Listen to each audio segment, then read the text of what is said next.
Right, so here's our sock, which is now stupidly long because men have very big feet. That's where we did the heel, and where we turned the heel over, and then we picked up the stitches.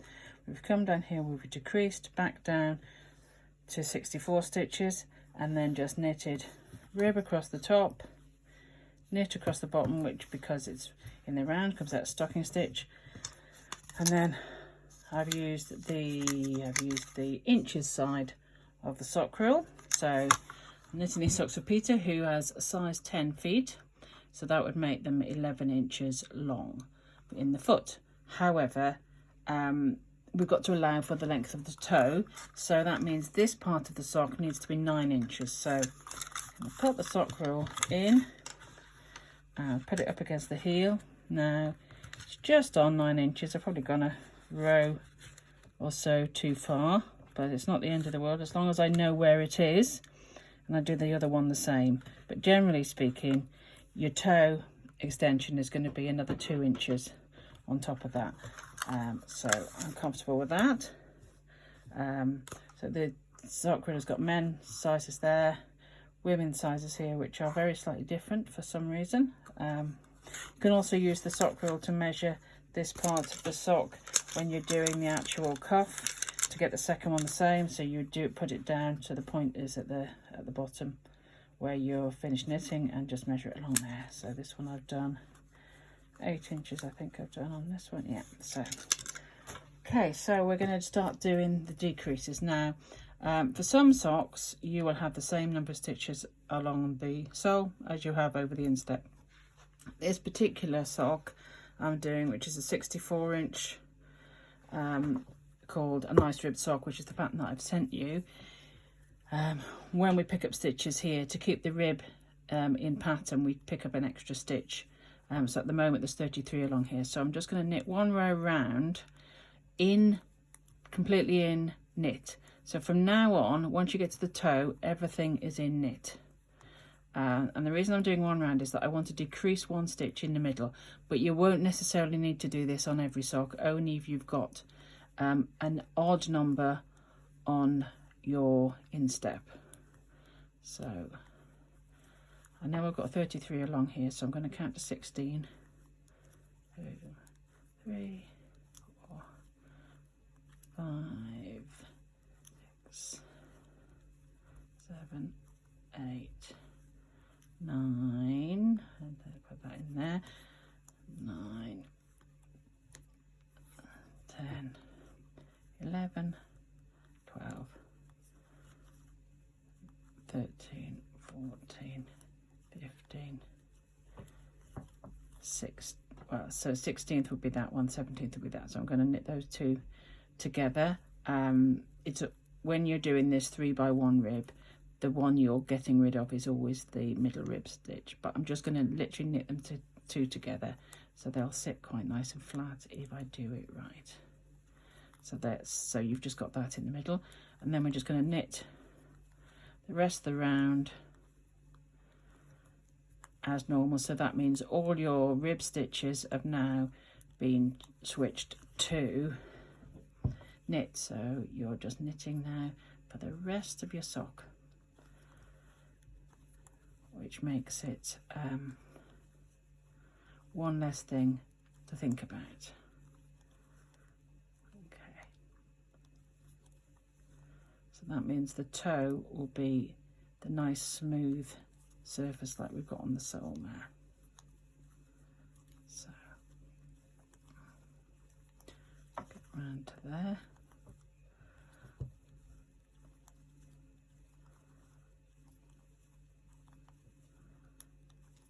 So you've seen on the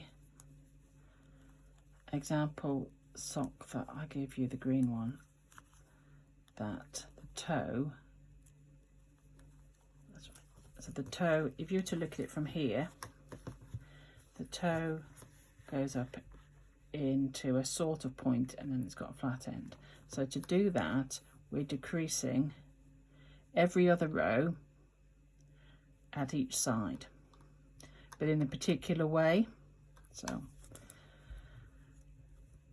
what we do, you've got the markers either side, so they're to help you in the same way as they helped you when you were doing the decreases here, but instead of only doing the one side, we're going to do them both sides. So we'll knit up to 3 before the marker, like we did here,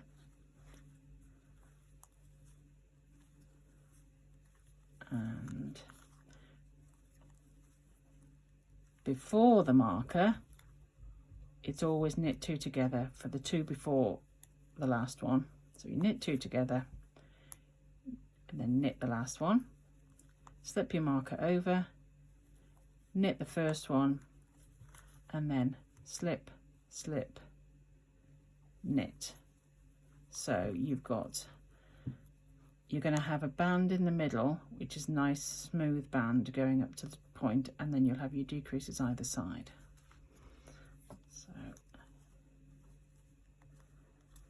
you knit straight across to the other side.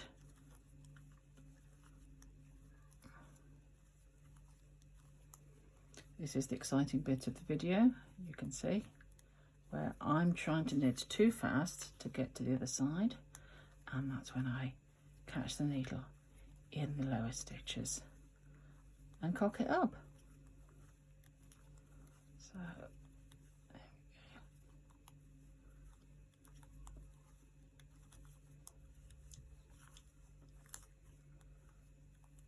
So there we go.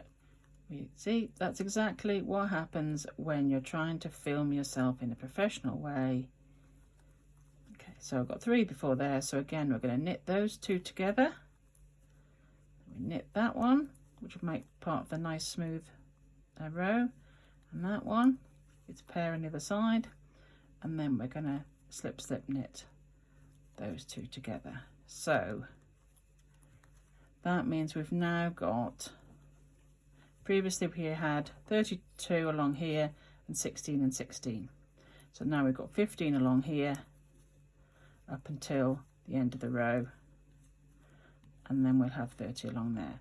So basically the next row, because you don't want it to decrease too sharply, you only do the decreases on every other row.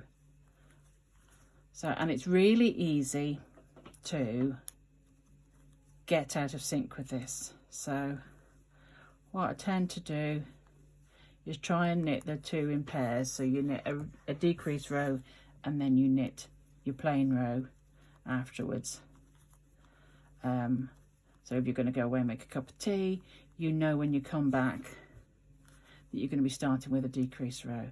So this time we're just going to knit up to the marker, and you can see there's your decrease from last time. So you can see there are 2 stitches, that one there and that one there, together. So if you've got 2 stitches together like that, and that means you decreased on the last row, so you're just going to knit that one normally. So again, it is easy to get out of sync. You might want to use a row counter for the first few times you do it, so then you say you always decrease on a even row or decrease on an odd row, and you get the gist. So we knit that one the other side, and I'm going to do that a bit neater. And here we've got the one we slip knitted. So just to make this a little bit neater, where you've slip knit on the previous row, you can knit into the back of that loop. Doesn't matter if you don't, it's not the end of the world, it'll just make it a little bit tidier. I think I often forget to do that. And it won't make your sock less serviceable. It's just about making the rows sit neatly. Because when you're doing paired decreases like that, you're doing them either side, because one tilts one way and one tilts the other way. When you knit 2 together, they always sit nicer. It's just the way the stitches naturally sit is neater than when you do a slip knit. So it's just a way of tightening it up. So I'm just going to go across to the other side.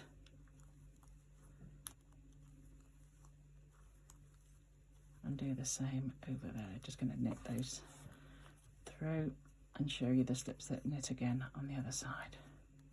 So there's your knit 2 together, nice and chunky. There's your plain knit, which is going to be your lovely border up to the top. There's your knit, and that's your slip, slip, knit. So I'm going to knit into the back of that. Okay, so we've got 15 there, 15 there, 30 there. So you'll continue to do that, decreasing every other row until you've got to 5, 5 and 10. So it's effectively you've got 20 stitches left. So at the moment you've got 60 stitches. See, math's not my strong point. So that's how you end up with the 2 inch, roughly 2 inches of the toe. So now what you've got to bear in mind is at the moment you can still comfortably knit 60 stitches on a small circular. As you get fewer and fewer stitches, it will become more and more difficult because the diameter of your tube is getting narrower. So there's 2 ways you can do it. You can do the traditional way is you can use your double pointed needles, and you divide them up equally between 4, and then you knit with a 5th one. Now I don't do that because I hate double pointed needles. If you want to do it that way, we could do a little tutorial on that. I'm just coming up to the next decrease here, so I'm going to decrease by knitting 2 together because it's before the marker. So knit 2 together before,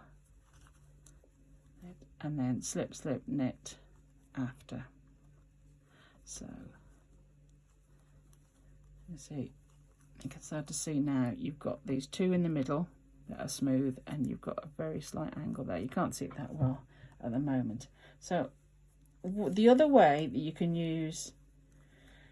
continue to use the circular needle is to use the magic loop method. I'm going to show you that now, which although we don't actually need to do it just yet,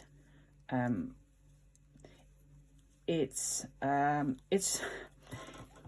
not terribly good for your needles, but you're only doing it in a very limited time. So you would normally do it when you're down to about, say, about 10, 20, about 40 stitches. So you can, if you fold the needle in half, you can pull a bit of the loop out, and then you keep a certain amount of stitches on there, and then you put a bit of the needle in there. So you've got a tiny bit sticking out either side. Can you see that? I can see it if I put the light on it. That would be easier, wouldn't it? And that allows you to manoeuvre the stitches about. It's a bit awkward and it makes you a lot slower, but it means then you can continue to use this needle right up to the very end. What you have to be careful is putting a strain on the needle there and there. So just try and keep them moving as much as you can. Try not to get that bend too severe, as otherwise eventually your needles, these wooden needles, they do wear out if you knit a lot of socks. They tend to, I've worn them out at the tips there, it wears away because, as you know, I knit a lot of socks, and occasionally the cable will come out of the needle there, or they'll just snap, which is just the way it goes, really. I'm just going to do that last decrease, a knit, knit, slip, slip, knit.